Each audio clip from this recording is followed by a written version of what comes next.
Nityananda Srivasadi Gaura Bhaktavrinda. Hare Krishna, Krishna Krishna, Hare Hare, Hare Rama, Rama Rama, Hare Hare. So we are going to continue reading from Srimad Bhagavatam, Canto 7, Chapter 5. We have been reading the purport to the verse 23 and 24, where Prahlāda Mahārāja is describing the 9 processes of devotional service. And Prabhupada in his purport is speaking more in detail about each of the limbs. So we heard about the first one day before, that was Shravanam, hearing. Then yesterday we heard about Kirtanam, chanting, and remembering. So we are in the middle somewhere. We are just towards the end of remembering. We are going to continue from this purport by His Divine Grace A.C. Bhaktivedanta Swami Srila Prabhupada.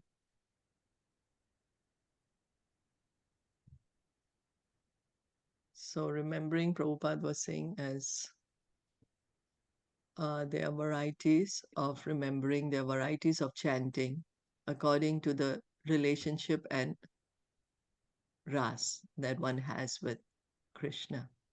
So the first one is trying to see how to worship Krishna. We may be attracted to a particular form of God, and then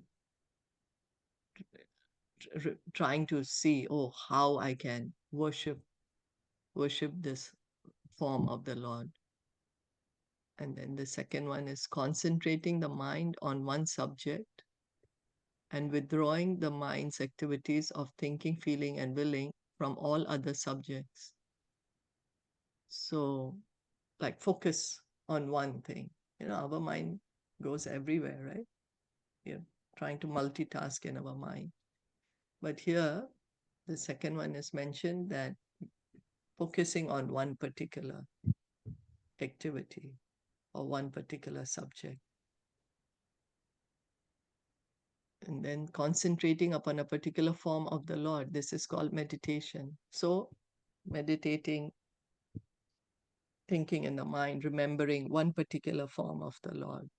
Could be, like Krishna playing with the flute.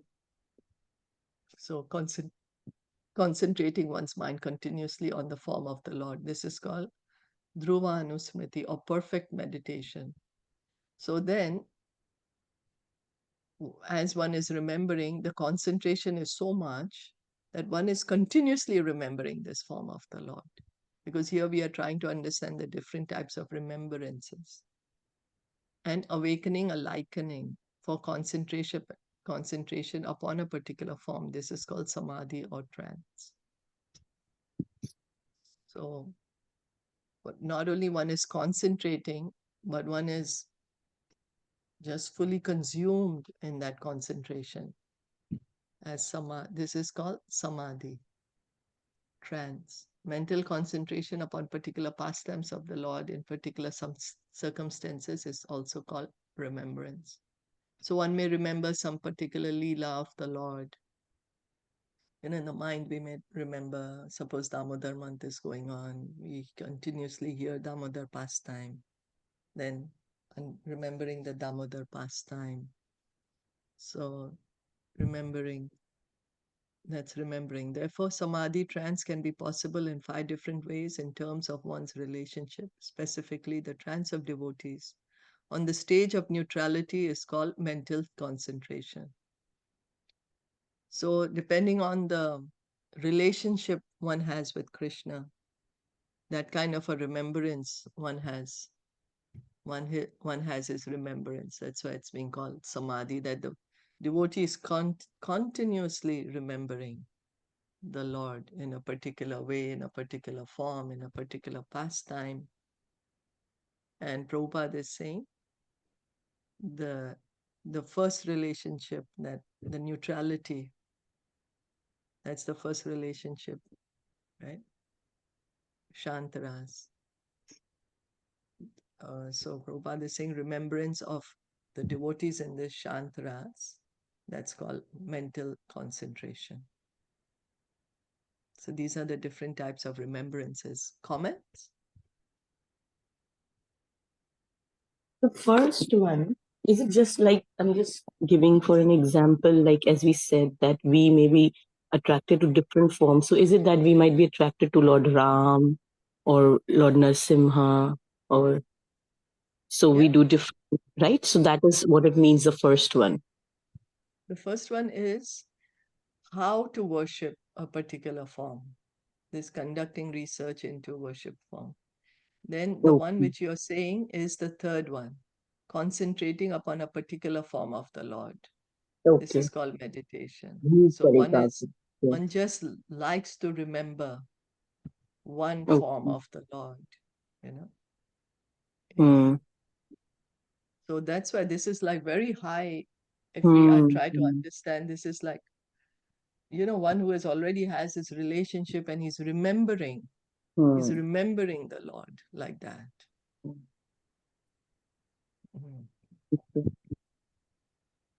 So that's what Prabhupada is calling it samadhi or trance. Like the remembrance is so much, and the mind is so consumed by remembering Krishna.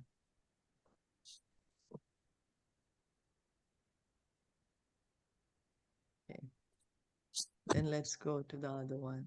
Pada Sevanam. According to one's taste and strength, hearing, chanting, and remembrance may be followed by Pada Sevanam. And so just a note, so we may not be able to remember to that degree, but to whatever degree we can try to remember, right?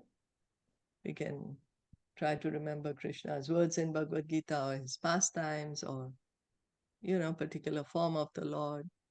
Ours may not be a trance, but we can still remember, right? So, Pada Sevanam. So the remembrance, the devotee who's perfected in remembrance is Prahlāda Mahārāja, actually. Because he was always remembering the Lord, how we heard earlier that he's crying, he's laughing, he's having tears, he's having his hair standing on end, because he's constantly remembering the Lord. So then going on to Pada Sevanam, according to one's taste and strength, hearing, chanting, and remembrance may be followed by Pada Sevanam. One obtains the perfection of remembering when one constantly thinks of the lotus feet of the Lord. So that is that's a perfection of remembrance. We may be able to remember for a moment, 2 moments, a minute, 1 minute, 1 hour. Now, perfection is constantly, all the time. That's the example of the devotee that is given as Prahlāda Mahārāja. Now, being intensely attached to thinking of the lotus feet, Lord's lotus feet, is called Pada Sevanam. This is Lakshmi Devi. Always her example is given. She's always serving the lotus feet of the Lord. We spoke about Shravanam. Do you know who's the devotee given an example? Who perfected by Parikshit. Shravanam? Yes, that's right. Parikshit. And Kirtana? Prahlāda Mahārāja. No. Kirtana. Narad Muni. Narad Muni, yeah. Kirtanam. Narad Muni, no? The example given is Sukadev Goswami. Sukadev Goswami. Okay, Sukadev. He spoke the Because he's speaking it. He's speaking of the course, Bhagavad. Narad Muni is always, Of course, Narad Muni is also always doing kirtan, but specifically the example is given. Sukadev Goswami got perfection by kirtan. Bhagavatam, was reciting Bhagavatam. Like how one got their perfection that way. Who's like embodying, who's the one who's embodying this service, kind of. Or this Haridas Thakur. Haridas Thakur, yes. Yeah, he's constantly chanting. But that's right, constantly chanting the holy name. So There are so many devotees we can see who are constantly chanting, kirtan, engaged in kirtan. So then Pada Sevanam, intensely attached to thinking of the Lord's lotus feet, is called Pada Sevanam. When one is particularly adherent to the process of Pada Sevanam, this process gradually includes other processes, such as seeing the form of the Lord, touching the form of the Lord, circumambulating the form or temple of the Lord, with visiting such places as Jagannath Puri, Dwarka, and Mathura, to see the Lord's form, and bathing in the Ganges or Yamuna. So, Pada Sevanam, serving the lotus feet of the Lord. So then Prabhupada is explaining that one is always thinking of the lotus feet of the Lord. And when one is, just doing that, then gradually, what will happen? One is going to see the form of the Lord. One is going to go to the dhams. That is also Pada Sevanam. When we are visiting the temple, that's Pada Sevanam, using our legs, no? And circumambulating the deity or the temple, bathing in the Ganges, Yamuna, worshipping, touching the form of the Lord. So bathing in the Ganges and serving a pure Vaishnav are also known as Tadiya Upasanam. This is also Pada Sevanam. The word Tadiya means in relationship with the Lord. So Tadiya means paraphernalia, the Lord's paraphernalia, something in relationship with the Lord. For example, Lord's name, form, qualities. no, this is particularly the paraphernalia. So Oh, paraphernalia, for example, his he's offering lotus. clothes, Okay, his clothes. clothes, his flute, Flute, Hmm. yeah. Okay. his devotees. His Hmm. devotees also come in Tadiya.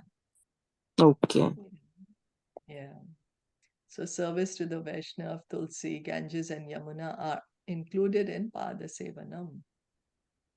All these processes of Pada Sevanam help one advance in spiritual life very quickly. So we heard some kind of examples here. What are the examples are being said for Pada Sevanam? Circumambulating. Yes, circumambulating the temple or the form of the Lord, Touching, yeah. Touching Yeah. feet. touching Right? the form of the Lord. Yeah. Visiting Yeah, places. visiting the dhams. Yeah, where the Lord has his pastimes. Visiting the places where Lord has his pastimes. Taking bath in the Ganga and Yamuna. Yeah, bath in Ganga and Yamuna.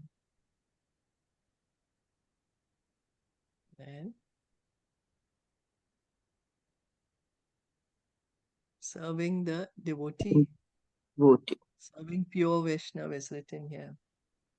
Serving a pure devotee, service to the Vaishnava, and serving Tulsi Devi.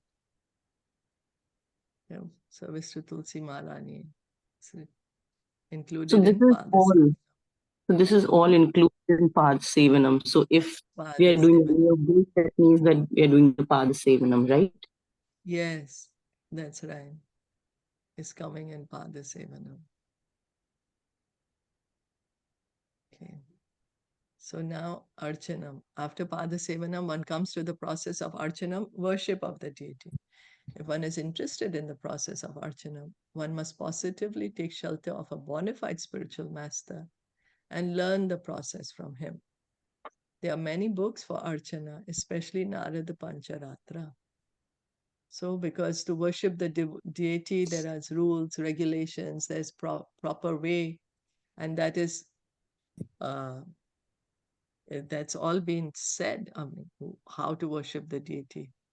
Narad Pancharatra is one of the books.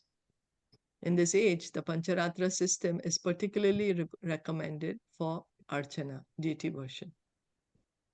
There are two systems of Archana, the Bhagavad system and the Pancharatriki system.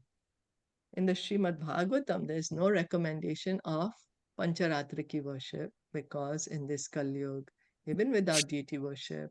Everything can be perfectly performed simply through hearing, chanting, remembering, and worship of the lotus feet of the Lord. So the Bhagavad system is hearing and chanting. That's how we worship, hearing and chanting. So, and the Pancharatrika system is, how to do the deity worship, how to take care of the deity, offer the arti, how to take care of the paraphernalia of the deity. So then Rupa Goswami states, Sri Vishnu Shravane Parikshit Abhavat Vaya Sakhi Kirtane Prahlāda Smarane Tad Angari Bhajane Lakshmi Prithu Pujane Akrurasva Abhivandane Kapipatir Dasyetha Sakhirjuna Sarvasatman Nivedane Balir Abhut Krishna Patir Esham Param.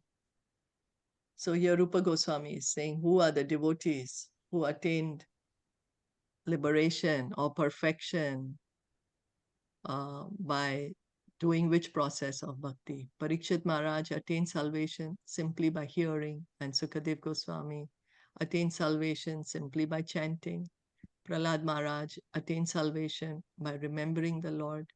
The goddess of fortune, Lakshmi Devi, attained perfection by worshipping the Lord's lotus feet. Pithu Maharaj attained salvation by worshipping the deity of the Lord. Akrur attained salvation by offering prayers. Hanuman by rendering service. Arjuna by establishing friendship with the Lord. And Bali Maharaj by offering everything to the service of the Lord. So this is Rupa Goswami is mentioning. All these great devotees serve the Lord according to a particular process, but every one of them attained salvation and became eligible to return home back to Godhead. This is explained in Srimad Bhagavatam.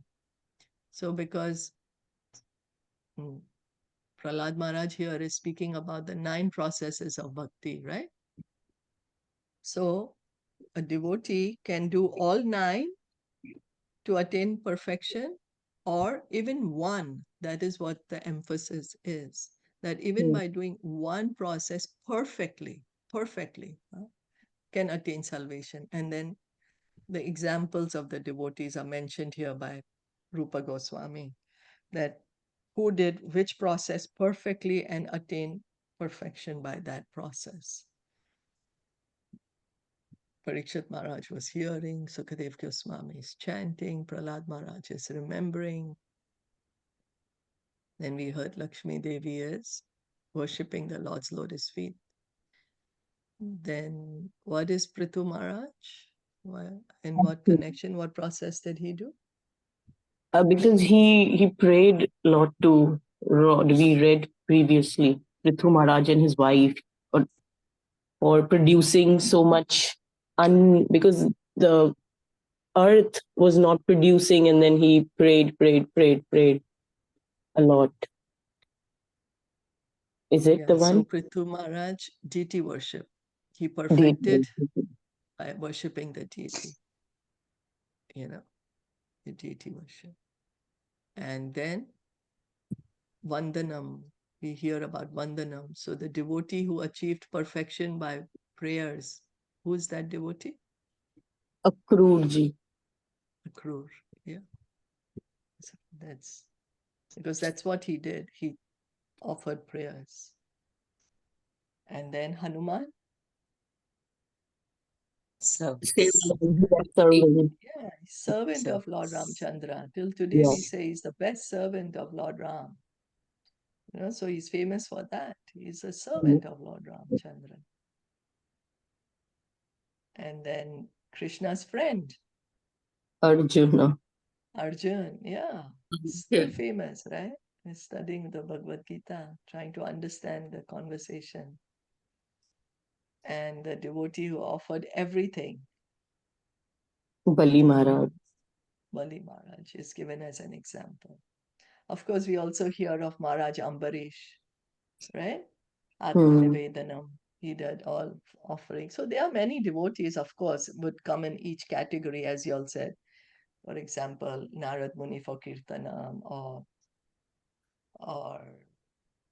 Haridas Thakur.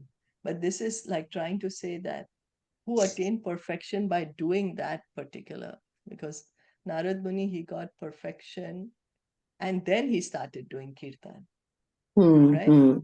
He's given the example that by service to the devotee. How did he get perfection? He got by serving the devotee, right? Yeah. So here is said that what process of bhakti they did, and then they got liberated. Like that. This is what is being said here. So this is explained in Srimad Bhagavatam. It is therefore recommended that initiated devotees follow the principles of Narad Pancharatra by worshipping the deity in the temple, especially for householder devotees who are opulent in material possessions. The path of deity worship is strongly recommended. An opulent householder devotee who does not engage his hard-earned money in the service of the Lord is called a miser. One should not engage paid brahmanas to worship the deity.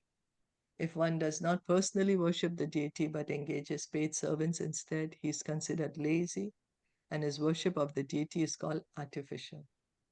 An opulent householder can collect luxurious paraphernalia for deity worship, and consequently, for householder devotees, the worship of the deity is compulsory. So the worship of the deity in the house, Prabhupada is saying that that is recommended. Recommended that we have a deity in the house, then we can offer worship to the deity. And so many people, then they might employ some brahmana to worship the deity, but that is not recommended. Personally,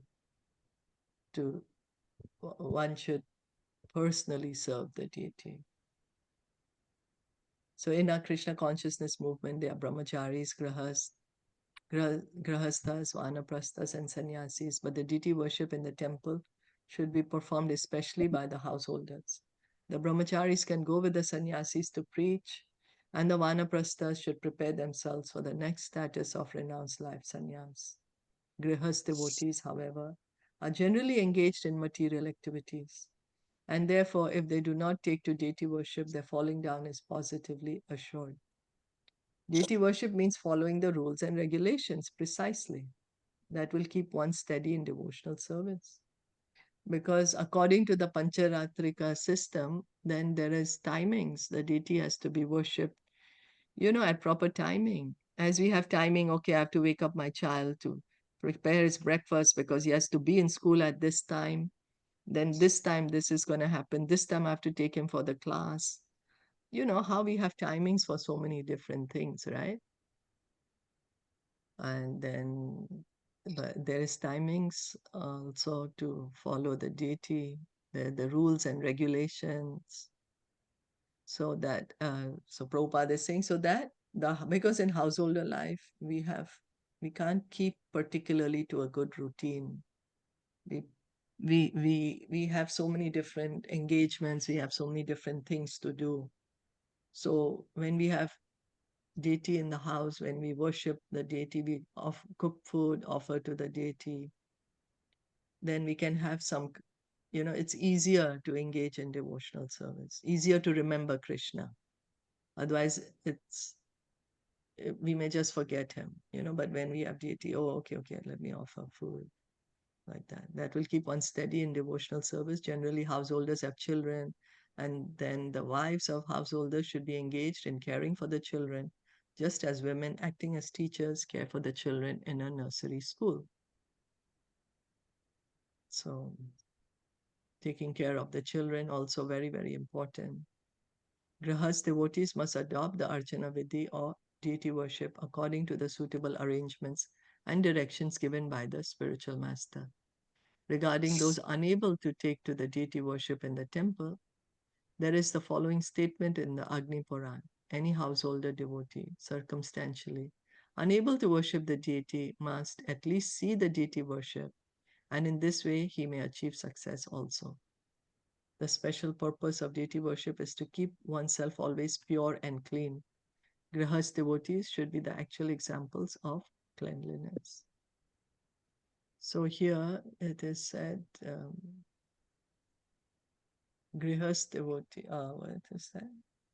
That Agni Puran. Agni Puran is saying that one may not be able to actually offer the worship in the temple to the deity.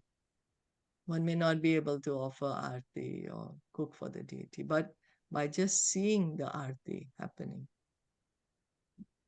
that means we are performing the arti.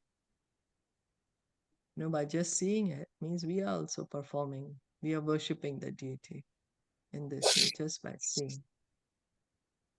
So deity worship is recommended to keep ourselves clean, to keep ourselves pure. And that's the reason deity worship is recommended. Deity worship should be continued along with hearing and chanting. Therefore, every mantra is preceded by the word Namaha. In all the mantras, there are specific potencies of which the Grihas devotees must take advantage. There are many mantras preceded by the word Namaha, but if one chants the holy name of the Lord, he receives the result of chanting Namaha many times. So every mantra has a certain power, certain potency. Just like light bulb, there are different watts. Some maybe 5 watts, 10 watts, 20 watts, 100 watts. Different power each light bulb has. So different mantras have different power, different potency. And one has to hear and chant while performing deity worship. So what is recommended is chant holy name, because one gets the maximum, that has the maximum potency. That one may chant other mantras which are starting with Namaha. So one may get some benefit from that. But by chanting Hare Krishna mantra, one is getting the benefit of chanting many Namaha mantras. Just like how Lord Shiva tells to Parvati. Parvati said, I have to chant 1,000 names of Vishnu, Vishnu Sahasranam. Lord Shiva said, that will take you a long time. Why don't you just chant one name of Lord Ram? You chant one name of Lord Ram, that is chanting equal to 1,000 names of Vishnu. You get the same benefit. And then you go on further. Further, it is mentioned that chanting 3 names of Ram is equal to chanting 1 name of Krishna. So by chanting 1 name of Krishna, we are getting benefit as much as chanting 3 names of Ram or 3,000 names of Lord Vishnu. Okay. So by chanting the holy name of the Lord, one can reach the platform of love of Godhead. So this is what the holy name can give us, which other mantras cannot give us. Other mantras can give us, each mantra gives us certain thing, right? That's why we are chanting. Now, but the holy name can give us love of God that no other mantra can give. That's why it's called Maha Mantra. One might ask, then what is the necessity of being initiated? The answer is that even though the chanting of the holy name is sufficient to enable one to progress in spiritual life to the standard of love of Godhead, one is nonetheless susceptible to contamination because of possessing a material body. Consequently, special stress is given to the Archana Vidhi. One should therefore regularly take advantage of both the Bhagavad process and the Pancharatriki process. So the Bhagavad process is the process of hearing and chanting, remembering. The Pancharatriki process is the process of worshipping the deity, deity worship. So Prabhupada is saying that even without initiating, why should one get initiated? So to be able to worship the deity. Of course, in ISKCON, it's a bit different that you get the second initiation, Brahman initiation, to be qualified to worship the deity in the temple. If one has to worship the deity in the temple, one has to have the second initiation, which is the Brahman initiation. So, of course, that's the system in ISKCON. So, Okay, deity worship has two divisions, namely pure and mixed with fruitive activities. For one who is steady, deity worship is compulsory. Observing the various types of festivals such as Sri Janmashtami, Ram Navami, and Nishima Chaturdashi is also included in the process of deity worship. In other words, it is compulsory for householder devotees to observe these festivals. So deity worship. So Prabhupada is saying that when we are celebrating the festivals, observing the festivals, then that is included in deity worship. Janmashtami, Ram Navami, Nishima Chaturdasi, Gaur Purnima. Now coming up will be Balaram Purnima and Janmashtami.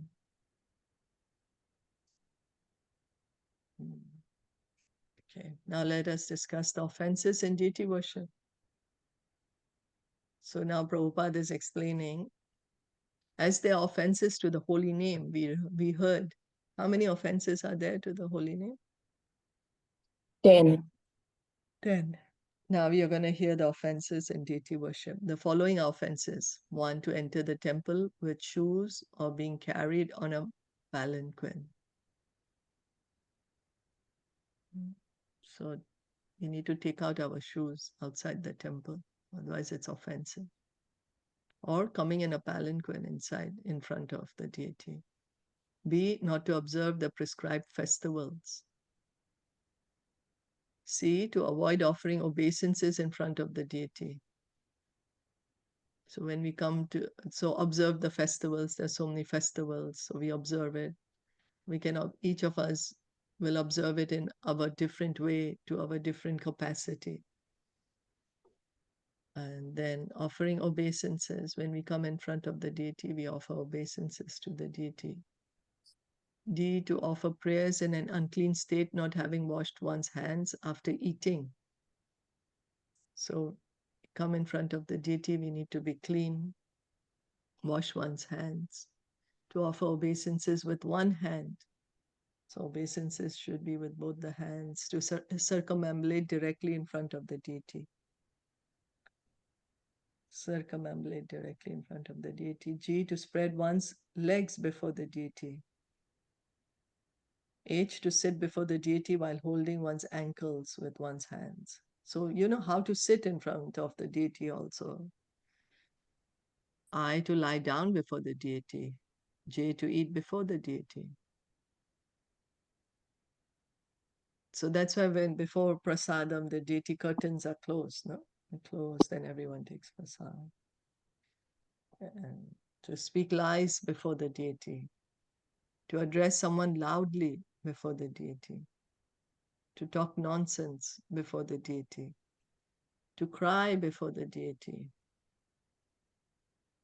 To argue before the deity. To chastise someone before the deity. To show someone favor before the deity.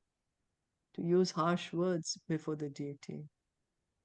To wear a woolen blanket before the deity. To blaspheme someone before the deity. To worship someone else before the deity. To use vulgar language before the deity. To pass air before the deity. To avoid very opulent worship of the deity even though one is able to perform it. To eat something not offered to the deity. To avoid offering fresh fruits to the deity according to the season. You know, there's seasonal fruits come out and offer first to the deity, whichever different fruits have come out. To offer food to the deity which has already been used or from which has first been given to others. In other words, food should not be distributed to anyone else unless it has been offered to the deity. So first offer to deity and then give. To sit with one's back towards the deity. To offer obeisances to someone else in front of the deity. Not to chant proper prayers when offering obeisances to the spiritual master. To praise oneself before the deity. To blaspheme the demigods. In the worship of the deity, these 32 offenses should be avoided. So there are 32 offenses in deity worship, which should be avoided. Okay. Now there's other offenses, which is in the Varaha Puran. To eat in the house of a rich man. These are mentioned in Varaha Puran.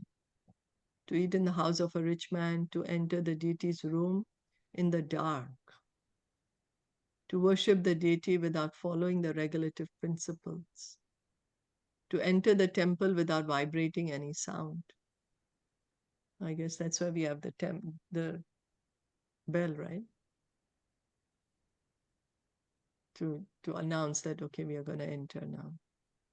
Or knock the door. To collect food that has been seen by a dog. To break silence while offering worship to the deity. To go to the toilet during the time of worshipping the deity. To offer incense without offering flowers. To worship the deity with forbidden flowers. So there are some flowers which are not offered to Krishna. To begin worship without having washed one's teeth. To begin worship after sex. To touch a lamb, dead body, or a woman during her menstrual period, or to put on red or bluish clothing, unwashed clothing, the clothing of others, or spoiled clothing.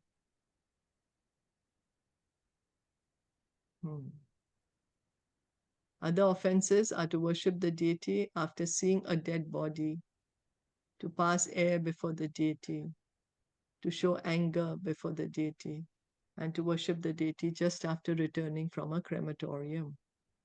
After eating, one should not worship the deity until one has digested his food, nor should one touch the deity or engage in any deity worship after eating safflower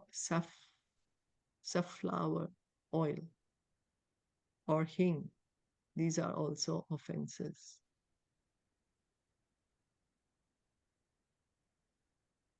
So there's a lot of offenses here mentioned. In other places, the following of, oh, we're already 45. I kept on reading. I'm sorry. Got too into it. Comments, questions? Yeah, it looks so like that means that we are doing offenses and everything. Right? I was Yeah. just going on reading, didn't realize. So, but Sunflower oil. Is it sunflower oil? yeah, Sunflower oil? Sunflower oil? Tumbatil, They yeah, say. This Oh is God. not, I don't know, not is safflower same as sunflower? not I don't sunflower. know. It is, that canola type of some other flower. I It is said not we don't cook sunflower. only in the sunflower oil. No one do. It is written here that Kusumbhatel. Acha. Kusumbha tail. Okay. Oh, it looks different than sunflower. This is Yeah, it's different. well, हिंग these तो are सब में डाल काफी चीजें में डालते हैं ना हिंग. hing. Yeah. So they are saying, don't you first digest the food Digest. and then come in front of the deity, because then we might burp or we might pass air or something, Yeah. So coming in a clean state before the deity. Yeah. And being clean before the deity.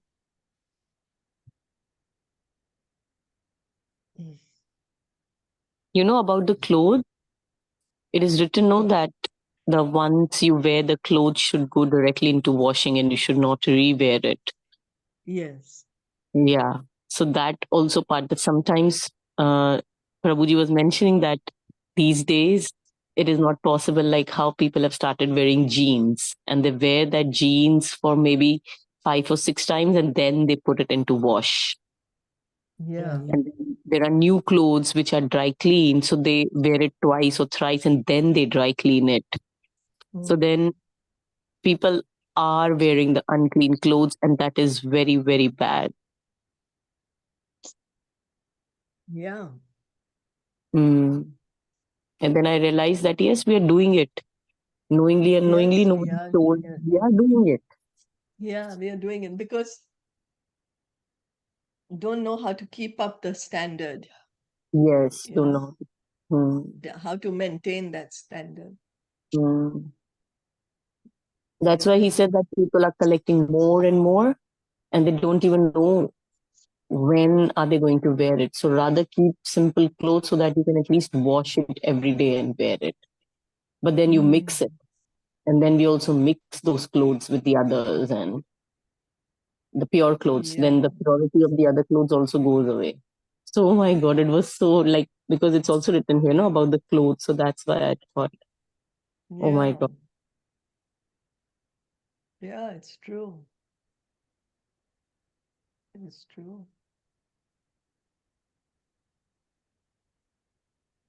So that's why I know some devotees, but as you said, then have to have a separate section to keep those clothes Yes, that, okay, these are the clothes I'll wear while at the devotion. temple. Yeah, And, you temple. know, and those are like more simpler and then, Hmm. or washed or, All you know, washed. Yes. yeah. Yeah. Well, so these are the, I think tomorrow we are going to continue with that. There's more offenses coming up. Okay. Thank you so much. Srimad Bhagavatam ki jai, Srila Prabhupada ki jai, Gaur Bhakta Vrinda ki jai. Hare Krishna.